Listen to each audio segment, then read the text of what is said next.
Une fois que j'ai terminé la vérification, je vais aller procéder à une vérification avec lecture de résumé de ce que j'ai saisi. Pour ce faire, regardez, pour ce faire, je dois aller en haut, aller à, et vous sélectionnez sommaire de l'impôt. Pour analyser et lire de manière sommaire et récapitulative les informations saisies et les résultats dégagés, je vais aller ici en haut, aller à, je sélectionne sommaire de l'impôt. D'accord? Et la vérification en bas, il faut l'enlever. D'accord? Regardez ici, par exemple, regardez ce qu'il me dit en bas. Cotisation de l'employé, etc. Je clique 2 fois. Je viens ici. Je clique à droite. Et je mets. Ah, c'est déjà fait. OK, c'est correct. C'est bon. Pour enlever tout ça, je viens ici et je clique sur enlever masquer la fenêtre de vérification. Maintenant, je vais aller chercher le résumé, aller à sommaire de l'impôt. Le sommaire que j'ai ici, c'est le sommaire pour le fédéral. Regardez, j'ai revenu d'emploi. D'accord? Revenu d'emploi. J'ai prestation d'assurance emploi. Le total, 12 759. Il n'y a aucune déduction. Vous vous rappelez des déductions? Régime de pension agréé, RIER, ça on va le voir, cotisation syndicale, frais de garde, placement, etc., frais de déménagement. Vous vous rappelez les déductions pour le fédéral? Ils sont là. Dépenses d'emploi, etc. Donc, il n'y a rien. Donc, le revenu total égale revenu net. Maintenant, revenu imposable, d'autres déductions. Force canadienne, région éloignée, etc. D'accord? Maintenant, pour les crédits d'impôt non remboursables, ils sont là, les crédits d'impôt non remboursables. Quand vous allez saisir des informations dans votre tête, vous savez quels sont les crédits d'impôt non remboursables, il faut les voir ici. Nous avons la cotisation à la Régie de retraite du Québec. Nous avons le montant canadien pour enfants, pour emploi, 6%, le moins de 6% des revenus d'emploi, d'accord? Et le max qui est 1241. Et j'ai le montant de base, c'est 13 229, d'accord?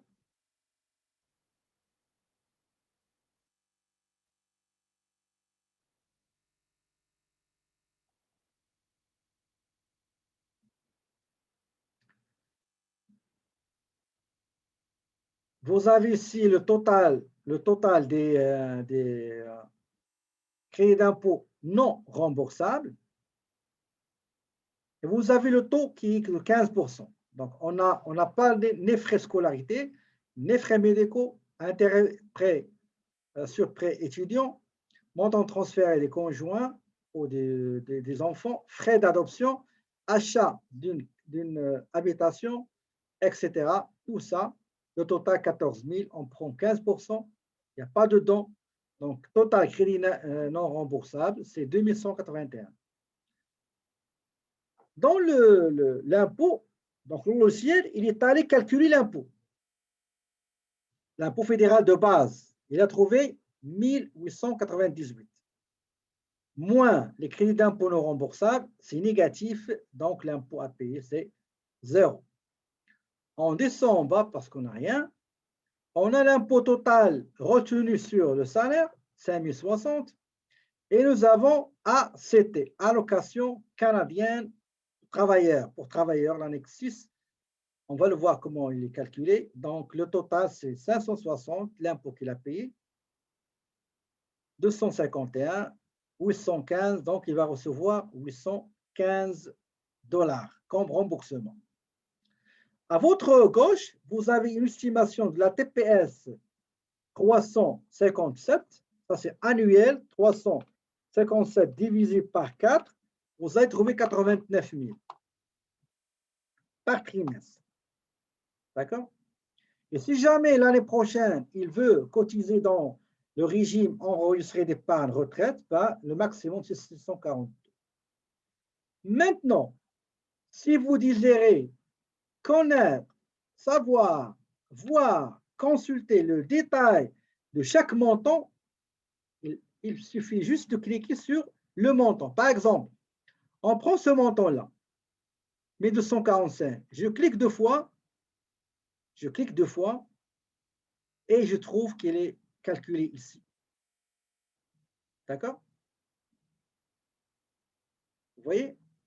Elle est là. Je reviens. Donc, attendez, ce ne sera pas long. Pour revenir à la feuille précédente, vous voyez ici, nous avons cette flèche. Je clique et je reviens ici. Vous désirez savoir comment il a calculé impôt fédéral. Je clique deux fois. Elle est là. Je clique encore deux fois. Oui, il est là. Attendez. Impôt fédéral. Attendez, ce ne sera pas long. Donc, le calcul a été effectué ici. Dans la partie A de l'étape 5, j'ai le montant 12 000, le revenu imposable 12 654,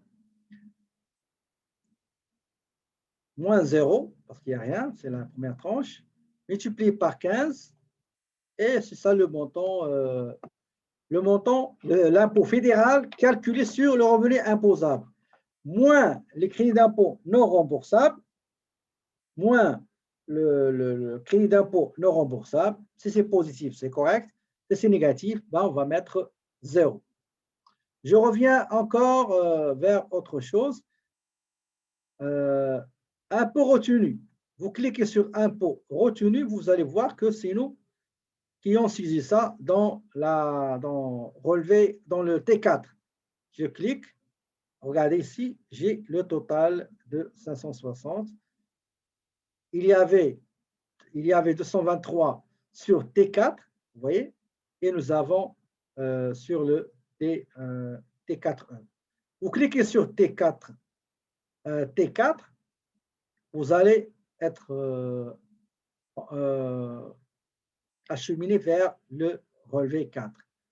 Je reviens. 337 T4E, je clique et je serai dans la feuille T4E. D'accord? Je reviens pour vérifier une autre chose. Sommaire des impôts. Comment il a calculé ce qu'on appelle allocation canadienne pour les travailleurs? Je clique deux fois et je suis sur l'annexe 6. Je crois que c'est l'annexe 6. Là, on va descendre et on va voir le détail du calcul. Maintenant, je reviens au sommaire et je veux lire un résumé, voir le résumé du Québec. Donc, je clique ici sur cette icône pour basculer vers le Québec. Et voilà, j'ai le total des revenus. J'ai les déductions pour travailleurs, vous vous rappelez. J'ai quoi d'autre? Donc, le total, c'est 299 revenus imposables. Ça, c'est le montant de base. Si je suis nouvel arrivant, je suis arrivé au cours de 2 mois de l'année, ben, j'aurai le montant au prorata, pas tout le montant. Et je vérifie tout ça, âge vivant, seul, pension, enfant, montant pour déficience, frais médicaux, intérêts, prêts, tout ça, c'est les crédits d'impôt non remboursables. Et vous cliquez sur n'importe quelle case, il va vous ramener vers la source ou à l'origine du calcul qui est le document soit DNL. La plupart, c'est des annexes. D'accord? Crédit non remboursable, c'est 2333. L'impôt qu'il a calculé, attendez, ce ne sera pas long.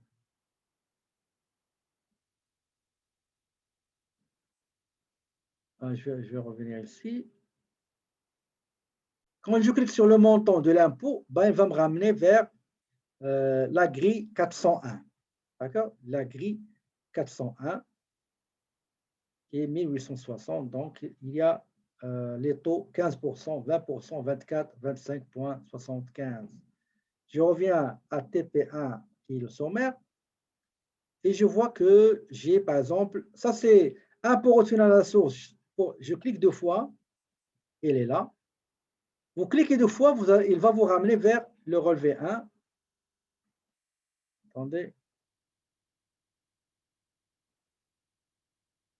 Il est où? Je ne trouve pas. Oui, c'est ça.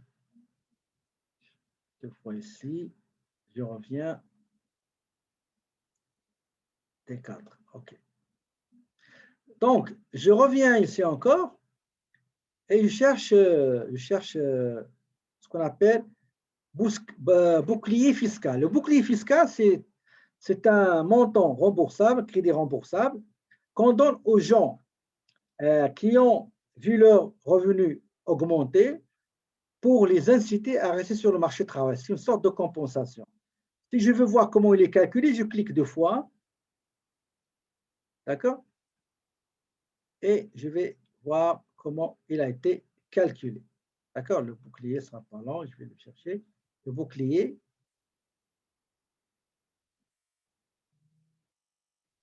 Le crédit d'impôt, bouclier fiscal. D'accord? Donc, c'est ça. Ben, généralement, on n'a pas beaucoup de choses à voir, mais regardez la lecture, le commentaire, c'est qu'il va recevoir 505 comme remboursement. Et pour la crédit de solidarité, chaque trimestre, il va recevoir 75. Pourquoi? Parce que le montant qui est entre 240 et 800, on le reçoit trimestriellement. Au-delà de 800, on le reçoit mensuellement. 240 et moins, on le reçoit une seule fois. OK? Donc, en juillet. Si vous avez des enfants, vous allez voir ici les allocations que vous allez recevoir. Pour le Québec, par le Québec. Pour le fédéral, vous allez recevoir ici prestation fiscale d'enfants qui est devenue maintenant allocation canadienne pour enfants. Et voilà, c'est comme ça. Donc, on a fait la déclaration, on a vérifié manuellement, on a lancé la vérification automatique et maintenant on a fait l'analyse de la déclaration, résultat de la déclaration sur la base de deux sommaires, un pour le fédéral et un pour le Québec.